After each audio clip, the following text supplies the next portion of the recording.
Shiva and Parvati. King Himavantha and his wife Meena Devi were the devotees of Lord Shiva. They performed an austere penance without having food and water for many years to please Gauri Devi, the wife of Lord Shiva. Gauri Devi was pleased with their devotion and promised to be born as Meena Devi's daughter. After this, Gauri Devi jumped into a sacrificed fire and died. She was then reborn as Meena Devi's daughter Parvati. She grew up to be a beautiful girl and wished to marry Lord Shiva. Meanwhile, Lord Shiva was in deep meditation. Parvati went to the place where Lord Shiva was meditating. Day and night she worshipped and served Shiva.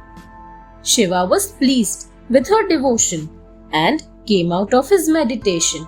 But he still decided to test her. He transformed himself into a Brahmin and told Parvati that it would not be nice for her to marry Lord Shiva, who lived like a beggar and could not give her a happy life. Parvati got very angry when she heard these words about Lord Shiva. She ordered the Brahmin to go away and told him that she would marry only Lord Shiva. Pleased with her answer, Lord Shiva came back to his real form and their wedding was performed with great splendor. The elephant-headed Ganesha. Once while goddess Parvati wanted to take a bath, there were no attendants around to stop anyone from accidentally entering the house. Hence, she created a boy out of paste, which she prepared to cleanse her body and infused life into it, and thus Ganesha was born. Parvati ordered Ganesha not to allow anyone to enter the house. Ganesha obediently followed his mother's instructions. When Parvati's husband Shiva arrived, he was surprised to find a stranger denying him to enter his own house. Shiva was furious at this. He told Ganesha that he was Parvati's husband and demanded that Ganesha should let him in. But Ganesha refused. Shiva lost his patience and had a fierce battle with Ganesha. At last, he severed Ganesha's head with his trident. When Parvati came out and saw her son's lifeless body, she was very angry and sad. She demanded to restore Ganesha's life at once. Shiva sent out a squad to fetch the head of any sleeping being who was facing the north. The company found a sleeping elephant and brought back its severed head, which was then attached to the body of the boy. Thus Ganesha's life was restored. The accursed moon. Once Kubera, the god of wealth, invited Ganesha at his palace to a feast. He offered many delicious sweets and dishes to the Lord. Ganesha loved the food so much that he overate. Thus it became difficult for him to walk. So he sat on his divine vehicle mouse and started his journey to return to his house. It was a full moon night.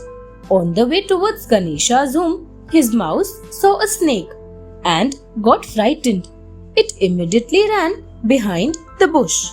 Due to this, Ganesha fell down to the ground and his stomach broke open. Ganesha started to put the food back in his stomach. The moon god saw him and started laughing loudly. Angered by this, Ganesha inflicted a curse on the moon god that he would always be black and never be seen by anyone. Frightened, the moon god started pleading for mercy. Ganesha forgave him, but said that he would be changing from a new moon to a full moon. The moon god kept quiet. After Ganesha had finished putting the food in his stomach, he took the snake and tied it around his belly. Then he continued going back home.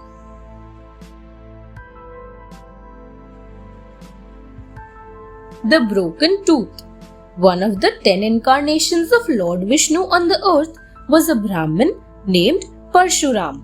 He was born on earth to teach wisdom to the governing class Kshatriyas, who were a caste of warriors, holders of the temporal power and had become arrogant and oppressed people. Parshuram was a great devotee of Lord Shiva. He prayed and meditated on Lord Shiva for a long period. Pleased with his devotion, Lord Shiva appeared before him and granted him his Parashu, the divine axe.